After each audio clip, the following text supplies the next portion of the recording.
Welcome to Charge Forward Coaching, the podcast for committed athletes and individuals who want to achieve more on and off the field. Hosted by James Blasco, certified mental toughness and resilience coach. You'll gain insights and inspiration from elite athletes, coaches, and others who know what it takes to excel. Are you ready to go to the next level? Then tune in, get inspired, and let's charge forward. Now here's your host, James Blasco. Hello and welcome to another episode of the Charge Forward Coaching Podcast. I'm your host, James Blasco. Today we have an incredible show for you. You're not going to want to miss it. You're not going to want to skip any sections or anything like that. Today we have Steve Luxion. Now, he's a 34-year veteran of the Air Force. We're going to talk to somebody who's flown in over 700 combat missions, Bosnia, Iraq, Afghanistan, but that's not all. I'm going to look down the list. I don't want to miss anything. He's also a pioneer in unmanned aircraft. We call those things drone, but this is way back before a lot of us knew what those things were. He's combat tested. He's a NATO strategist, being a part of the first Aerospace Center of Excellence.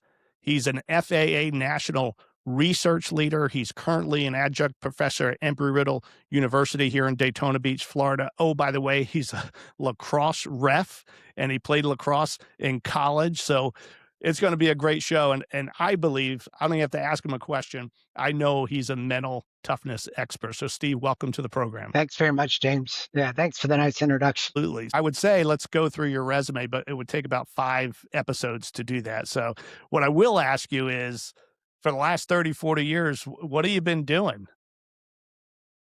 Not a whole lot.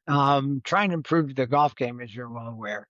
No, I started out of high school slipping into the Air Force Academy. That was part of this whole story too. I got in on lacrosse, but was a last minute ad. And when I showed up at the Air Force Academy, they told me the Academy said I wasn't really academically qualified and then I'd be leaving by the end of the year. That kind of started my process of learning. You challenge me, I'm not going to let you beat me. Did that. When I graduated, I was a computer engineer for a little while before I started flying.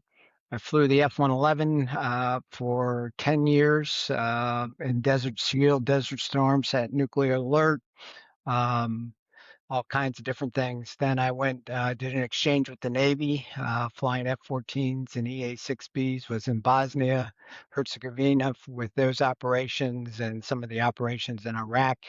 Then back to be trained as a strategist, where I did a lot of the war planning for the Middle East on how we deal with all the situations there, and some of which are going on today. Then back to flying. I was sent to Nellis Air Force Base, Mecca, for fighter pilots. When I got there, I was told I'm going to be flying drones. Thought it was the worst thing in the world that could happen to me, from flying fighters to flying drones. And I was sent there with a mission to clean up the operations, having no idea how important and what was about to happen. We're going to put weapons on these things, and we're going to treat them and move them into key combat roles. Right after I did that, 9/11 happened, and I was immediately told to finish up, get graduated, and get overseas with my classmates and start operations in Afghanistan, Pakistan, and the border areas around there. Doing drone or UAS or remotely piloted aircraft type operations. Then I went off to do that NATO Center of Excellence after a couple of years in the War College. When I got out of that, I was surprised. They sent me to Strategic Command, with it's all the big bombers, nuclear alert, all that kind of stuff. But I was sent there to set up cyber operations for the country, how we would manage command controls, offensive cyber operations for the United States, supporting all government agencies, not just the military. So that was unique. And then I finished up here in Florida running the ROTC detachment at Embry-Riddle University. Before I started my next career running a Center of Excellence for the FAA on how to get these drones into the national airspace and supporting commercial search and rescue, first responders, all that kind of stuff. And just since retired, other than doing a little bit of teaching. and primarily trying to keep up with you, James, and my golf score. That's so amazing. As I was going through and do some research here, I scratch my head with individuals like yourself and how much you can accomplish in a lifetime. Obviously, you got a long way to go with that, but it's really amazing. And also, thank you for your service and all the work and courage that took to do that. Thank you so much. We're going to talk about mental toughness, and I always focus on the 4 C's of mental toughness, and that is commitment, control, challenge, and confidence. And usually, I leave confidence towards the end of the conversation, but today I'm going to move it towards the top. And the reason I'm going to do that is I'm curious within these combat missions that you were on, and many of those, if anyone goes out there and looks up the types of missions these were, obviously there's little to no room for error. And so to me, yes, you have to be confident, but there's another layer of confidence to that. Can you bring us into that world where you obviously do a ton of training, but you still have to have this extra level of confidence to do what you did? Yeah, for me, confidence comes in, I guess, many forms, but it's really in the training and preparation work. Everything you do to know your job better, to understand your competitors, or in my case, our enemies, um, and then practice, practice, practice, and build relationships amongst the teams, understanding the strengths and weaknesses of your partners and of yourself, and building that trust. And again, lots of practice really gives me confidence. And it's not that it's error free. There's tons of errors. There's errors all the time. And I'll hopefully get to talk a little bit more about that later. But errors of commission are your learning opportunities. And if you're well prepared and you have a great team around you that you're working with, everybody understands the mission, what you're trying to accomplish. And I'm always confident when I have that set up front, and then we get a chance to actually go do whatever the mission or the job or whatever it is we're trying to accomplish. And on the confidence side, you just talked a lot about confidence and abilities and the preparation that gets you to that stage.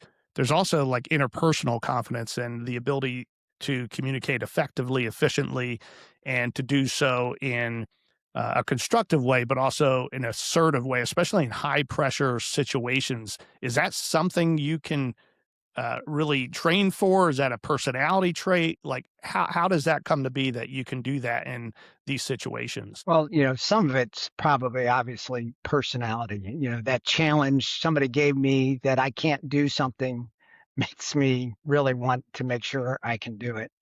But it was partway through my career that I finally started developing that inner confidence when I had some really good people working with me who worked for me and reminded me of what they needed to do their job. And this was primarily in the military, extremely talented people in the cyber stuff I did or in the drone stuff that were much smarter than I ever was. And what I developed was what I called the upside down leadership, which is also known as, I think, as servant leadership. But I had a picture of a pyramid of Giza and this little stick man holding that thing up upside down with the pyramid sticking in my head. And that little picture reminded me it's my job to take all shit rolls downhill, falls on me, and it's my job just to provide the balance. All these other people above me that usually in a pyramid are below and trying to support the boss, my job's to support them. And once I figured that out, and that just changed everything because I didn't have to know the mission and all the little details that these experts knew. I just needed to provide them the support and give them a little bit of top cover when there were the errors of commission, where they're out trying to do something, didn't go exactly what they wanted to happen, and then we move on. Once you learn you can work through these little errors and be better for it, confidence just is easy. You make a decision, and it's not exactly working like you want, you just make another decision and keep moving forward. So that's really what gave me a lot of confidence that no decision is final, that I don't have to know everything. I just have to build teams and trust and make sure their expectations, they know what the mission is and what I'm counting on them to do. Yeah, I hear that a lot. The more I'm around really good leaders and folks who work with a lot of people and are responsible for a lot of big things, they say the similar things that you gotta it's all about people, and it's all about taking care of the people, and the rest will take care of itself. You know, you mentioned the chip on your shoulder when somebody kind of challenges you or says you can't do something. One of the other C's in the 4 C's of confidence is challenge. And challenge, sometimes people wait for it to come to them. It sounds like you go after the challenge, and if you fail, you look at it as, okay, I learned something and I move on. Is that an accurate statement? Yeah, when I saw your 4 C's and I saw challenge, I wrote down attack, an explanation point. Challenges are your opportunities, and that is when something's going wrong, or even if you see a positive thing you can go grab right away. That is your opportunity to make a difference, make it better, make the world better. And that's where my errors of commission, and every single officer that worked for me, as I became more senior and I had junior officers, I would talk them through this very carefully. There's errors of commission and there's errors of omission. Errors of omission, I will kill you. Those are things like not knowing your job, walking in a room, there's trash laying on the floor, you don't pick it up and throw it into the trash can. It's, being at work on time, it's knowing your job. And when you don't do something, errors of commission are those when you're doing something and there's just something doesn't work out exactly right. Those are your learning experience. And a big error of omission that I made very clear to the folks I worked with that I supported in that upside down pyramid was not going after an opportunity or a challenge and fixing it and making a difference is an error of omission. I expect you to go do it, and whatever it is, you're the expert. I don't care if you're just 1 year out of college, you're probably more knowledgeable in that area than I am. So go do. You don't have to ask permission within the resources that you have and we have. Go do it, and we'll see what happens. And then if it doesn't work out, the only thing I required from them was to tell me what they learned and what they're doing different now. What's the next step? How do you still get to the goal that you were trying to achieve? And do you need anything from me? And again, that all that once that gets playing well, it builds on each other. Your members of your team are holding each other to higher standards. They don't accept laziness or somebody not doing something. They accept things not going right for others and try to all jump in to kind of help out. And it really builds on that. And I led a bunch of innovation type units, and boy, again, I really didn't have to do much except provide that top cover and a little bit of leadership and guidance. Now, with the challenges that you and others would go through, and not just in the combat situations, but also in the other programs you were working on and that you got involved with. You'd mentioned when you got involved with drones, it wasn't something you originally wanted to do. There's always emotions that come into play. People have to deal with those emotions. Sometimes people deal really well with them, and other times they don't, and not, bad things happen. How do you go about managing your emotions? What are emotions to you, number one? And then how do you go about utilizing them to help you instead of hurt you in any given situation? You hear the statement, don't let them see you sweat, don't let them see the emotions in you. But um, I wear my emotions on my sleeve, and that's just me and my leadership style. I wouldn't scream or yell. There's certain emotions that are detrimental to the mission, to your people, to yourself, that you definitely need to control. But um, the emotion, and I can feel choking up. Sorry. That was most critical to me is that I cared for the people that were doing these amazing things while I was in the military, while I was doing the research mission and these PhDs and bringing up new PhDs. And they're the only people that have the knowledge to help the FAA make something happen. They needed to know that I thought they were important. And some of the emotion they would see in me in times is that importance would show in my face in the senses of urgency. But they would know this is who I am. I'm not going after them. I'm not attacking them. I need them to keep me out of trouble and to keep us all going down towards the path that we're going. So a little bit of emotion, especially that caring emotion, has served me very well because it is me and it's how I lead and how I care for people. And when I care for them, they take care of me and they take care of the job.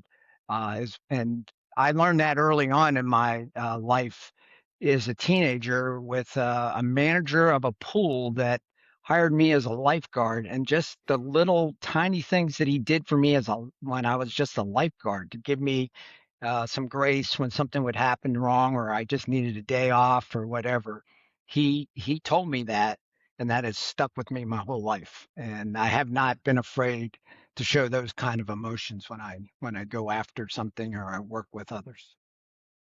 Well, first, thank you for sharing that. I really appreciate that and being so honest and transparent. And I was just reading a book and there was a chapter on leadership. And one of the big parts was exactly what you just said. It's like a lot of people think when they become a leader or try to be a leader, they have to be something they're not or act a certain way or not show their emotions or who they really are. And it's, as you just described, the complete opposite. You have to throw yourself into those situations and embrace the emotions that you have and use them in a constructive way. You certainly have done that. So hats off to you. But I think emotional control, especially I work with a lot of younger people, younger athletes and so forth. And that's a big deal because they're starting to just now understand what these emotions are and what they represent in different situations. And I think for me, it's one of the biggest things in life you can understand is having that emotional intelligence to deal with not just the bad situation, but even the good situations and bring it to other people as well. And just a brief on the lacrosse field when I'm refereeing, you see this all the time. You know, players in the heat of the game, the coach losing his mind over either a perceived missed call or something happening, talking to them first, having some empathy towards them that, you know, this is their life, their job, their team, and they're going to, of course, root for them. But I'll also remind them, and that emotional control comes in where I attempt to work with the coach is, hey, coach, you know, I got it. I've heard what you have to say, and I got it. We're moving on. Don't hurt your team. You know, don't continue down this line because now I'm going to have to throw an unsportsmanlike flag or something. You don't want to hurt your team. So that's when emotions, when they benefit the team knows what they're working with.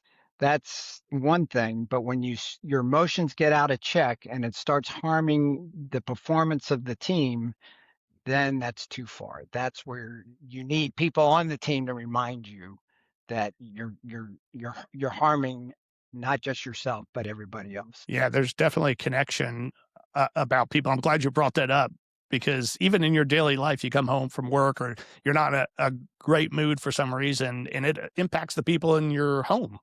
You know, your spouse or your children, exactly. or even the cats can, I think, sense when the emotions are a little out of control. The fourth C is commitment, and commitment centers around setting goals and working towards those goals. And I think a lot of individuals are prepared to set goals, are prepared to have their own mission, if you want to call it that, whether it's professionally or personally. But a lot of people don't have the ability to follow through or stay with it or, you know, go through all those challenges and all those different emotional aspects of it and keep moving forward. You were involved with a lot of situations where you had to be 110% committed and there was no turning back. How do you get into that mindset? What is it about putting yourself in big time challenging situations and saying, I'm committed to this come hell or high water? Yeah, it kind of comes with what we started with. That's that confidence. So preparation meets opportunity is kind of what a NASA astronaut explained to me when they were an alternate on a mission. They had prepared, not getting their opportunity. And then an astronaut sick, but they had done all the work. They've been there along the way and they're prepared. So preparation meets opportunity gives you that chance. Now, once you get that chance, um, the development of vision required for me, and I would dealt in a lot of different technical fields. And like I said, I got put people around me who are the true experts, but I have to understand enough of the technical and the strategic implications for the United States or for FAA with the National Airspace. So lifelong learning, continual learning, taking the time to read things, read about leadership like what we're doing here, is critical to then developing that vision. Because first of all, you got to be able to see and develop opportunities out of different areas that have never necessarily been put together, or even when it is, you got to go and move the organization to something new. So and then articulate that vision, make sure everybody on the team is vested, understands, and willing to participate in that. And then the last part, which again, somebody reminded me or many, many years ago, it's not just a leader's not just a visionary. A leader has to have the energy and provide the pathway to getting that vision enacted. And that is, you know, usually the hardest part. You see it, you know where you want to go, and it's hard sometimes as a leader. You have to repeat yourself hundreds of times over and over again till people are like sick of it and Yeah. repeating the same message over and over again to get it to stick. But that's the kind of energy and drive it takes to make it. You can't be embarrassed by that. It's a battleship. It's moving. It's big. It doesn't, organizations don't change. Cultures don't change easily unless you are driving it hard and constantly repeating the message of where you're going. Yeah, I think the one area you brought up, it's that you need to be able to articulate the mission and why it's important. And I think that's an incredible skill to have because I think that's a big part of that process and getting people to stay with whatever it is you're trying to help them stay with. They have to understand why they're doing it and the importance of it, the purpose behind it. And you're right, some leaders just don't convey that, or at least convey it enough, like you said, over and over and over again, to where people have bought in, they understand, they know their roles, and they're ready to go. So I agree. I think that's massively important. So I'm throwing a lot of questions at you, but your background's so diverse, so impressive. Why don't you share with me areas of your career, doesn't matter what it is, that stand out to you as A, I'm really proud of that. B, it took a lot. It really pushed my not just physical limits, but mental limits. But I'm darn proud of, whatever that was that I accomplished. Yeah. I think kind of we're just going through what we just talked about. The first thing we talked about was the Air Force Academy and my experience there, and that was life changing. First of all, realizing I can overcome even when everybody says I can't overcome. But what I learned there was they were right. I was probably a poser. I probably shouldn't have been at the Air Force Academy. I I I worked hard. I struggled. I had to get a lot of help from instructors, but I did that. I found the paths to do it. And when I would fail, both laser here, when I would fail, I'd have to let it go. I remember walking down to lacrosse game. I was getting ready to go play, and I had just taken, I don't remember, a physics test or something, and I knew I had just blown it. But now I had to just blank that out, move to the next thing I was working on, play my lacrosse game, get back, do my studying for the night, and then plan on the next day going into my physics instructor and talk to him about this is what I think happened on my test. What do we do to get me back up to speed?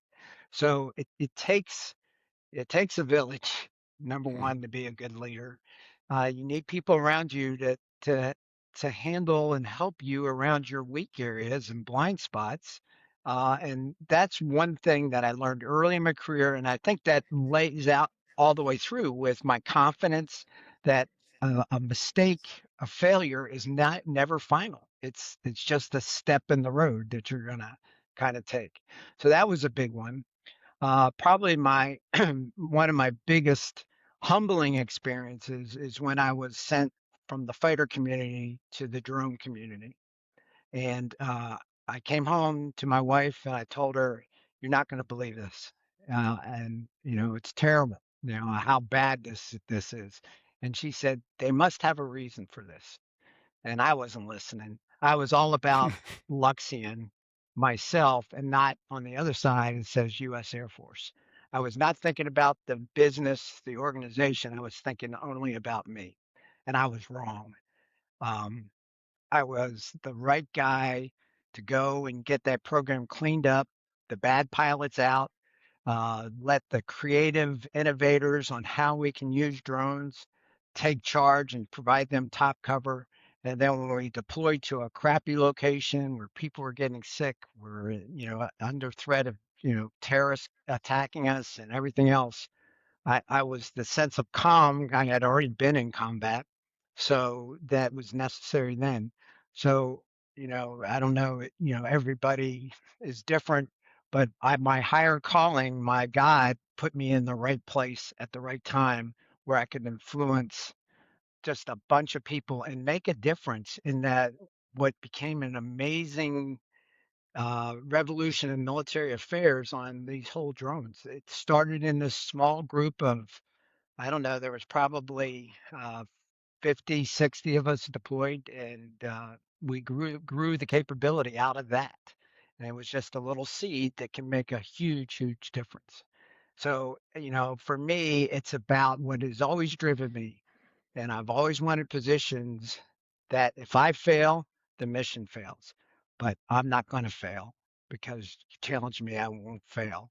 And then two is if I'm going to do something, I want it to mean something. Yeah, when I was going through and researching some of your history there, and that the drone thing jumped out at me. I'm like, wait a minute, this guy was involved at the very beginning. What people see now as in warfare, different Yeah. situations as just common day. That's so impressive that you were able to be a part of that whole situation. It's amazing, and you're right. You got put there, and it's funny how we're put in situations sometimes when we fight it like we don't want to do that, but it is the exact spot to be. So one other thing that I think it's important for people to leaders in particular to know is an event that occurred to me during Desert Storm where it was Article 15 court martial for what ended up being my Distinguished Flying Cross for Valor.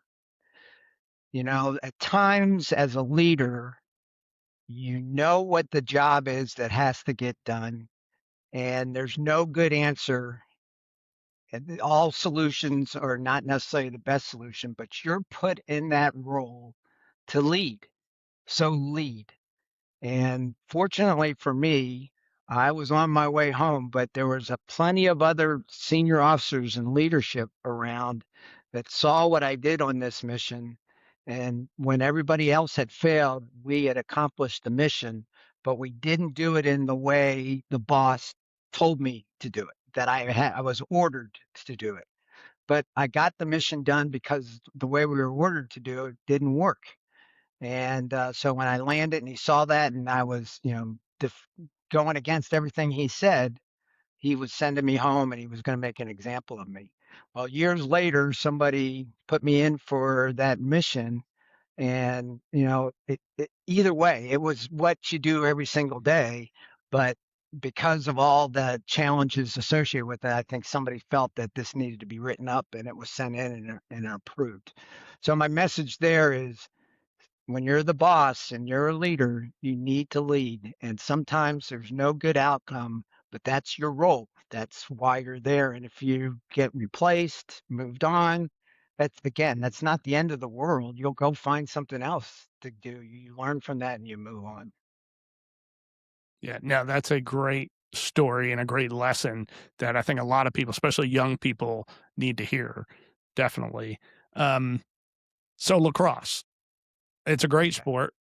What brought you to play lacrosse, and what's your favorite thing about playing lacrosse and even reffing lacrosse? So lacrosse, I grew up in Annapolis, Maryland, and if you were a, a young man, a boy at that age, you had to have a lacrosse stick in your hand and be throwing it around, or no girl would ever look at you if you didn't have a lacrosse stick in your hand. So I figured out early on I needed to play lacrosse. I was a wrestler too. I was probably a better wrestler than I was a lacrosse player. But what I drew me to lacrosse more was the team aspect of it. I enjoyed not just pushing myself all the time in wrestling, but doing it with my teammates. And then, all these things we talked about, strengths, weaknesses, knowing who's good at what, and getting the max out of everybody on the field was what I liked about the sport. I liked the aggressiveness. I liked the speed. I liked the opportunity. I was an offensive player to score and make a difference on the tallies on the board. Um, it was a great fit for me. And then now I'm paying back to the sport that got me into the Air Force Academy, that got me into fighters, that gave me such a great life. That and before moving to Florida, I was in Mississippi. There would be weekends I'd drive 1,000 miles to cover three Wow. games just because, the sport had earned it. And it's just special. There's some spiritual sides to it that the Native Americans that I've gotten to referee and work with and play with, and um, to understand, it's the healing sport, it's the creator's game, and I believe it made a difference in my life. Yeah, it sounds like it definitely did. It is a great, great sport. On our way out the door here, if you could, this is always a tough question. Everybody tells me this is a tough question. If you were talking to young athletes, young people, it could be high school, college age, or just kind of starting their lives and things like that, and it comes to mental toughness, things they need to be well equipped for as they move through life, what would be kind of the one or two things that you would say, if nothing else, be good at these one or two things? So your whole premise, the mental toughness, grit, I think is the most important thing that we have. You can be as prepared, everything go your way, and the dice just roll in the wrong direction, but you got to fight through it. Grit. Theodore Roosevelt's quote about the man in the arena. Yeah, Great. If you haven't ever read that, read that it's quote great. to everybody listening. It talks about you're in there, you're fighting the best fight, and you dust yourself off, even if you lose. You learn, you drive, and you keep going. So I would say grit. But the last part of that, the second part that I would say with it is be someone that wants to we only live this one life, and it's pretty short. As an old guy looking back, I'm thinking, where did all the time go? But make a difference. Want to make a difference. Make a difference in your family's life, your community's life, your nation's life, your church, whatever it is. Trying to make a difference. Go bigger than yourself, and you'll feel such great satisfaction out of your accomplishment. And what was given to me on that, when it was more of a thing about um, uh, being ethical, but it also served in me making a difference. And that is, what is your epitaph on when you die? What do you want to be in your obituary or your gravestone that people will say and think about you? And if you go and you do things bigger than yourself your whole life, that crowd will be really large, and they will have learned a great lesson that you provided and the difference that you made. Steve, thank you for leaving that thought with us. That's outstanding. I really enjoyed the times we get to spend together on and off the course. It's probably more fun off the course the way I play, but I definitely enjoy it. Glad that we're getting to be friends and get to know each other. And thank you again for joining us on the podcast. Thanks for the opportunity. I absolutely enjoyed it. Thanks, James. And for the rest of you out there, don't forget to like and share and subscribe and all that good stuff. You can always go to chargeforwardcoaching.com. You can learn a little bit more about mental toughness. You can learn a little bit more about me. You can always ask for a free discovery call. I can learn about you, your goals, what you're trying to accomplish, and you can learn a little bit more about my coaching. In the meantime, just keep charging forward. Thanks for tuning into this episode of Charge Forward Coaching. Remember, the journey to greatness is built on mental toughness and consistent effort. So head on over to chargeforwardcoaching.com and book a free discovery call to take the next step in your journey. Until next time, stay focused, stay determined, and keep charging forward.